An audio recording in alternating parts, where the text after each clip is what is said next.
नमस्कार जय Jagannath mama's kitchen को आपन को अनेक अनेक स्वागत।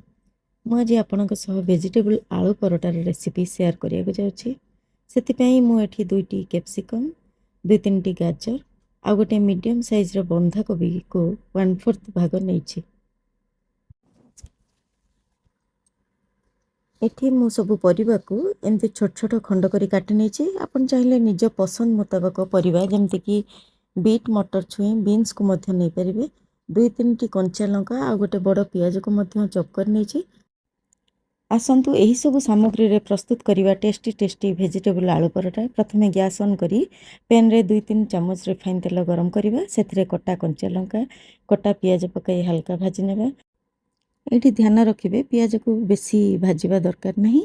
बेसी भाजिले ता क्रंचीनेस पळेइबो ले खाइया को भल लागिबनी। हल्का जस्ट भजा हबो। तापर सेथिरे काटी रखिथिबा बंधाकोबी गाजर कैप्सिकम आदि को पकाई भल भाबरे गोळेइ नबा। तापर टिके परिबा को टिके एपट सपट करी गोळेइबा परे सेथिरे गोटे चम्मच लूण गोटे चम्मच हल्दी गुंड गोटे चम्मच लंका गुंड गोटे चम्मच जीरा गुंड आ गोटे पैकेट मैगी मसला पकाइबे जोटा कि इथरे सीक्रेट टिप्स जोटा कि पकाइबा द्वारा टेस्ट बहुत भल आसी थाए। एमती किछि समय पर्यंत एटा को टिके ढांकुणी दे भाजी नबा। एपटे मु 2-3 टे आलू प्रेशर कुकर रे 2टा हुइसिल मारी ताको सिझाया पे छाड़ देछि। एपटे हमर भजा ऑलरेडी हे सरलाणी। एपटे आलू को प्रेशर रु काढी ताको ठंडा करी चोपा छड़े नबा। तापर एठी आलू को भल भाबरे हाथ रे चकटी नबा। ताथरे अल्प लूण आ लंका गुंड दे भल से गोळे नबा। एठी हमर आलू दलाटी प्रस्तुत हो जाइछि। एपटर मसला जो कसिके आम रखिथिलु परिबा मसला ता सहित आलू को भल भाबरे गोळे नबा। किछि सेकेंड पई ता सहित भल भाबरे मिक्स कर नबा। साधारण देखिथिबे आजिकल के पिला माने जमा परिबा खाया को इच्छा करना तेणुक आम जब एमती आलू सहित ताको परिबा मिसेकी देबा से खुशी निश्चित भाव में खाइबे। तापर एपटे गोटे तसला नहीं जाइछि ताधर अल्प किछि लूण आउ पानी नेकी एमती टिके तसला सहित गोळे नहीं। आ एपटे गोटे ताटिया रे मु अटा नहीं जाइछि 200 ग्राम पाखापाखि। ताधर अल्प किछि तेल दे ताको भलरे गोळे नबा। सेथिरे अल्प कसूरी मेथी नहीं ताको हाथ रे भल से क्रश करी ताधर गोळे देबा जद्वारा कि फ्लेवर भल आसो आ परोटार टेस्ट मध्य बहुत भल आसी थाए। साधारणतः देखिथिबे समस्त प्रथमे अटा दियंती तापर लूण तापर जाकि पानी दियंती। मु एठी टिके अलगा करछि काहेकि ना प्रथमे पानी लूण दबा द्वारा अटाटा तसलारू भल भाबरे छाड़ी जाई थाए जोटा कि जना पड़िबनी अटा दला सेमती माने कोठी आउ लागी कि चिपकी कि रहिबनी बहुत भल से पूरा डोटा भल भाबरे प्रस्तुत हे परिबो। तापर एठी अल्प अल्प पानी दे भल भाबरे अटाटा को हम चकटी नबा।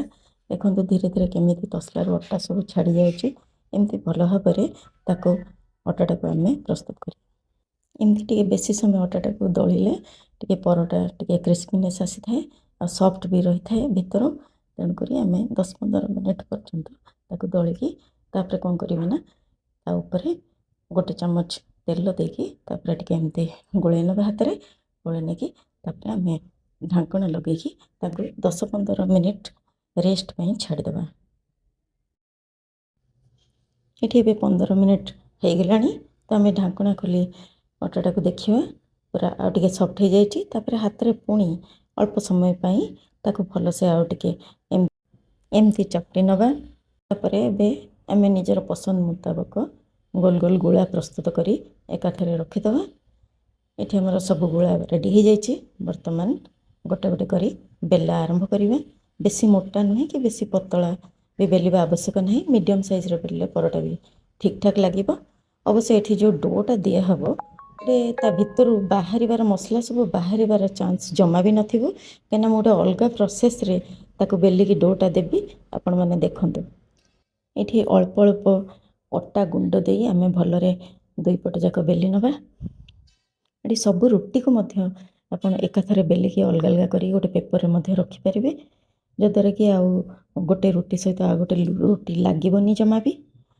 तो ये आमर सब रुटी भी बेला प्रस्तुत हो जाइए। एठी डो भी रेडी अच्छी तो आसतु केमती कौन करवा देखिए।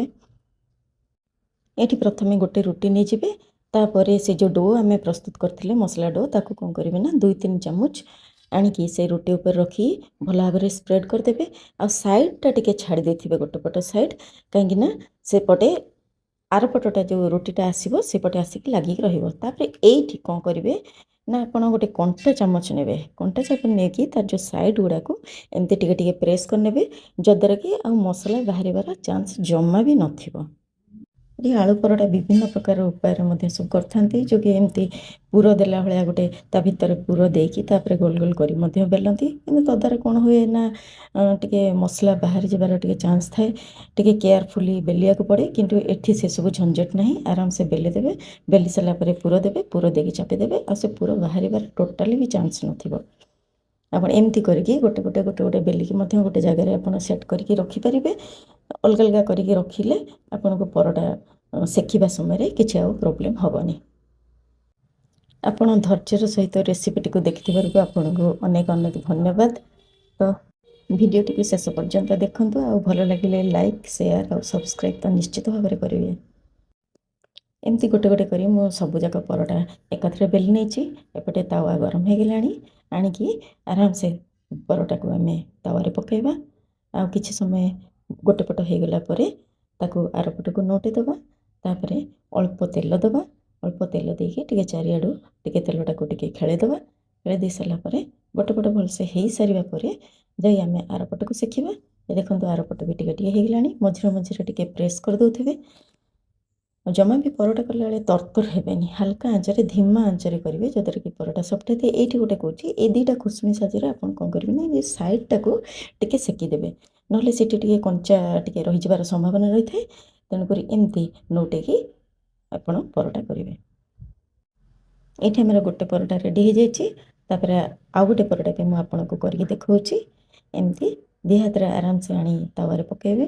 ତାପରେ ଗୋଟେ ସାଇଡ଼୍ ହେଇଗଲା ପରେ ଟିକେ ଟିକେ ହେଇ ଆସୁଥିବ, ତାପରେ ଆର ପଟଟାକୁ ଆପଣ ଓଲଟେଇବେ। ଓଲଟେଇ ସାରିଲା ପରେ ମଝିରେ ମଝିରେ ଟିକେ ସବୁ ସାଇଡ଼୍ ଗୁଡ଼ା ସବୁ ପ୍ରେସ୍ କରିଦେଉଥିବେ। ପୁଣି ସେମିତି ସେମ୍ ପ୍ରୋସେସ୍ରେ ଏମିତି ଦୁଇଟା ଖଡ଼ିକା ସାହାଯ୍ୟରେ ଆପଣ ମଝି ପୋର୍ସନ୍ଟାକୁ ଟିକେ ସେକି ନେବେ, ଯଦ୍ୱାରା କି ସେପଟେ ଆଉ କଞ୍ଚା ରହିବନି।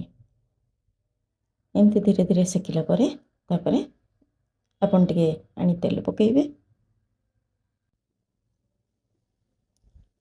ତେଲକୁ ଏମିତି ଚାରିଆଡ଼େ ସ୍ପ୍ରେଡ୍ କରି ପକାଇବେ, ଆଉ ଖଡ଼ିକା ସାହାଯ୍ୟରେ ଟିକେ ଭଲ ଭାବରେ ସେକି ନେବେ। ଏପଟ ସାଇଡ଼୍ଟା ଦେଖନ୍ତୁ ଟିକେ ବଢ଼ିଆ ରକମ ସେକା ହେଇଗଲାଣି। ତ ଏମିତି ସାଇଡ଼୍ କରିଦେବେ, ସାଇଡ଼୍ କରିକି ଟିକେ ସାଇଡ଼୍ଟାକୁ ମଧ୍ୟ ସେକି ନେବେ। ଏମିତି ଗୋଟେ ପରେ ଗୋଟେ ସବୁଯାକ ପରଟା ଆପଣ ରେଡ଼ି କରିନେବେ। ହଁ, ଆଉ ଗୋଟେ କଥା ଏଠି କହି ରଖିବାକୁ ଚାହିଁବି, ଆପଣ ଯଦି ଡୋଟା ଯଦି ରାତିରେ ପ୍ରସ୍ତୁତ କରିକି ରଖିଥିବେ, ତାହେଲେ ସକାଳୁ ଫଟାଫଟ ଆପଣ ଆରାମସେ ପୁରା ପରଟା ବହୁତ କମ୍ ସମୟ ଭିତରେ କରିକି ପିଲାଙ୍କ ଟିଫିନ୍ ବକ୍ସରେ ମଧ୍ୟ ଦେଇପାରିବେ, ନିଜେ ମଧ୍ୟ ଖାଇପାରିବେ, ଆଉ ଫ୍ୟାମିଲିର ସମସ୍ତଙ୍କୁ ମଧ୍ୟ ଖୁଆଇ ପାରିବେ। ଏଇଠି ଆମର ସବୁ ପରଟା ରେଡ଼ି ହୋଇସାରିଛି। ତାପରେ ୟାକୁ ଆପଣ କ'ଣ କରିବେ ନା ସସ୍ରେ ଖାଇପାରିବେ କିମ୍ବା ଚଟନିରେ ଖାଇପାରିବେ। ଆଉ ଏମିତିକି କିଛି ସସ୍ ଚଟନି ଅପେକ୍ଷା ମୁଁ ତ ନିଶ୍ଚିତ ଭାବରେ କହିବି ଯେ ଆପଣ ଖାଲି ହିଁ ଖାଆନ୍ତୁ, ଯଦ୍ୱାରା ଖାଲି ଖାଇବା ଦ୍ୱାରା ବହୁତ ଭଲ ଲାଗିଥାଏ। ଆଉ ଅରିଜିନାଲ୍ ଟେଷ୍ଟଟା ଆଳୁ ପରଟାର ଯେଉଁ ଅରିଜିନାଲ୍ ଟେଷ୍ଟଟା ଏଠି ଆପଣ ପାଇପାରିବେ। ତ ଏବେ ସବୁ ଷ୍ଟାର୍ଟ କରିଛି ଚ୍ୟାନେଲ୍, ତ କିଛି ସର୍ଟ ଭିଡ଼ିଓ କରିଛି, ଲଙ୍ଗ୍ ଭିଡ଼ିଓ ଏଇଟା ମୋର ଫାଷ୍ଟ। ଭୁଲ ଥିଲେ କ୍ଷମା ଦେବେ। ରହିଲି, ଜୟ ଜଗନ୍ନାଥ।